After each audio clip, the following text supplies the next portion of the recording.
주유 취급소 기준에 대해서 좀 알아보도록 하겠습니다. 자, 여기 출제 포인트 잠깐 살펴볼게요. 주유 및 급유 공지 기준으로 너비 15m 이상, 길이 6m 이상의 콘크리트 포장 공지. 일단 요건 학습이 돼야 되고요. 그 다음에 탱크 용량 기준. 요건 또 시험에서 굉장히 많이 나오니까 암기가 좀 필요하고요. 그 외에 셀프용 고정주유 설비 기준으로 해서 휘발유, 경유, 그 주유량 상한하고 주유시간 상한에 대해서도 좀 알아둘 필요가 있습니다. 자, 먼저 주유 및 급유 공지 기준이 되겠습니다. 우선 현수식을 포함하는 거예요. 우리 줄 내려가지고서 주유하는 경우 있죠. 현수식을 포함을 해서 우선 너비 15m 이상 그리고 길이는 6m 이상 콘크리트 등으로 포장한 공지를 보유해야 됩니다. 이게 기본적인 사항이 되겠고요. 그 다음에 공지 기준은 일단 바닥은 그 지면보다 높게, 그리고 표면은 적당하게 경사지게 해서 새어나온 기름이나 그 밖의 액체가 공지 외부로 유출되지 아니하도록 뭐 설치하냐면 배수구 설치요. 배수구, 그 다음에 지뷰 설비, 그 다음에 유분리 장치, 이런 것들이 필요합니다. 자, 그리고 이제 역시 주유 취급소에 가시면 여러분들 게시판 볼 수 있죠. 게시판은 두 가지가 필요합니다. 사료위험물이니까 당연히 화기엄금이라고 하는 게시판이 있어야 되고, 그 다음에 주유하기 위한 거니까 주유 중에는 엔진 정지해라. 그래서 주유 중 엔진 정지라고 하는 이런 게시판이 필요합니다. 당연히 화기엄금 같은 경우에는 적색 바탕에 백색 문자가 될 거고요. 주유 중 엔진 정지는 황색 바탕에 흑색 문자. 이건 반드시 암기가 필요합니다. 시험에서 굉장히 많이 나옵니다. 자, 그 다음에 세 번째로 탱크 용량 기준이 또 굉장히 많이 나오게 되는데, 이게 이제 무조건 무한정 탱크 용량을 늘려주는 것이 아니라 우선 자동차 등에 주유하기 위한 그런 고정 주유 설비에 직접 접속하는 전용 탱크는 이건 이제 5만 리터 이하로 이제 기준점이 있고요.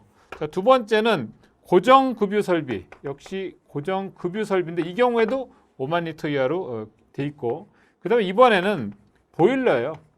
보일러 등에 직접 접속하는 전용 탱크는 10,000리터. 이런 리터수 용량 굉장히 중요합니다. 자, 네 번째, 우리가 자동차 등을 점검, 정비하는 작업장, 흔히 카센터라고 많이 얘기하는데, 폐유나 윤활유 등의 위험을 저장하는 탱크는 폐유 또는 윤활유, 이렇게 나오면 요거는 2,000리터, 이제 5만, 12,000 이렇게 되는 거죠. 자, 그 다음에 하나 더 기억하자면 고속국도 같은 경우에는 요 주유 취급소 탱크 용량을 6만 리터까지, 이게 좀 다른 사항이 되겠죠. 보통 5만, 12,000인데 이것은 6만 리터라는 거 기억하십시오. 자, 그 다음에 네 번째, 고정 주유 설비로서 이 경우에는 중심선을 기점으로 해서 우선 도로 경계면, 도로 경계면으로부터 4m 이상 거리를 확보해야 된다는 얘기고, 두 번째는 그 부지 경계선 담 및 건축물의 벽까지는 2m 이상, 이 수치가 또 중요합니다. 그리고 세 번째로는 개구부가 없는 벽으로부터는 1m 이상. 자, 그 다음에 고정 주유 설비하고 고정 급유 설비 사이는 4m 이상 이렇게 거리를 띄게끔 되어 있습니다. 자, 그 다음에 이와 같은 주유 취급소에 설치 가능한 건축물이 있죠. 그래서 작업장이라든가 사무실이 있어야 될 거고요. 그 다음에 정비를 위한 작업장, 그 다음에 세정 작업장, 세차장 말하는 겁니다. 점포, 우리 보통 가면은 점포도 있죠. 휴게음식점, 점포는 편의점 같은 것도 있을 수 있는 거고요. 그 다음에 휴게음식점 또는 전시장, 또 관계자 주거시설, 이런 것들이 바로 주유 취급소에 설치가 가능한 그런 건축물이 되겠습니다.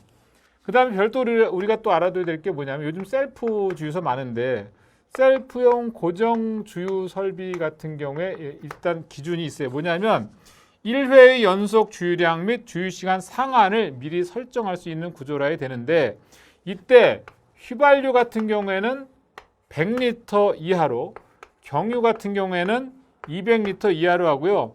주유 시간도 4분으로 딱 정해지게끔 되어 있습니다.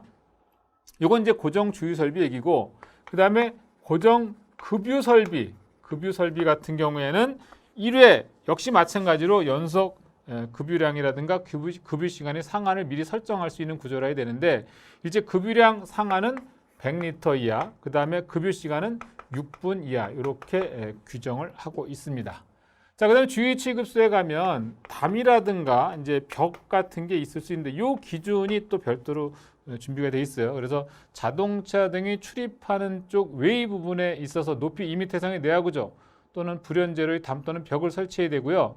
담에다가 또는 벽에다가 방화상 유효한 구조의 유리를 부착할 수 있는데, 이때 유리는요 4m 이상 이격돼야 되고요. 그 유리 부착하는 위치는 주입구나 고정주유 설비 및 고정급유 설비로부터 4m 이상 이격돼야 됩니다. 그래서 유리를 부착할 때는 자, 유리 부착 방법이 되겠습니다.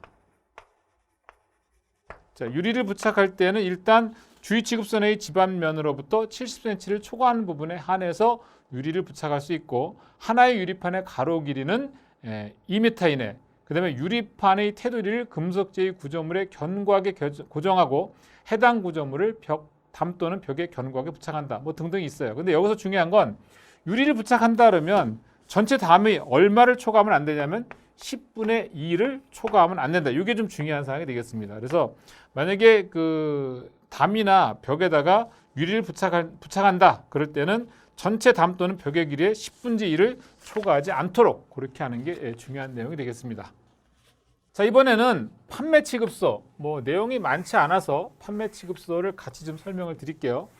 판매 취급소 같은 경우에는 출제 포인트 잠깐 보시면 알겠지만 1종과 2종으로 나눠질 수 있는데, 1종 같은 경우에는 지정 수량 20배 이하, 그리고 2종은 40배 이하로 구분합니다. 그리고 배합식 기준 좀 알아둘 필요가 있고요. 자, 그래서 판매 취급소 하면 금방 말씀드린 것처럼 제1종이 있고요. 그 다음에 제2종이 있는 겁니다.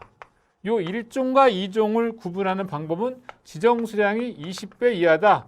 그러면 그건 1종 판매 취급소가 되는 거고, 만약에 40배 이하다. 그럴 때는 2종 판매 취급소라고 보시면 되겠습니다.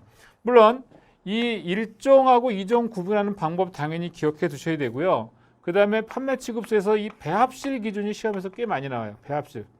그래서 배합실에 있어서는 우선 바닥 면적은 6에서 15제곱미터 이하로 하고 내화구조 벽으로 구획한 다음에, 그 다음에 역시 바닥 기준은요 뭐 항상 마찬가지죠. 위험물이 스며들지 않는, 위험물이 침투하지 않는 구조로 하고, 적당한 경사를 두며 역시 집유 설비 필요하고요.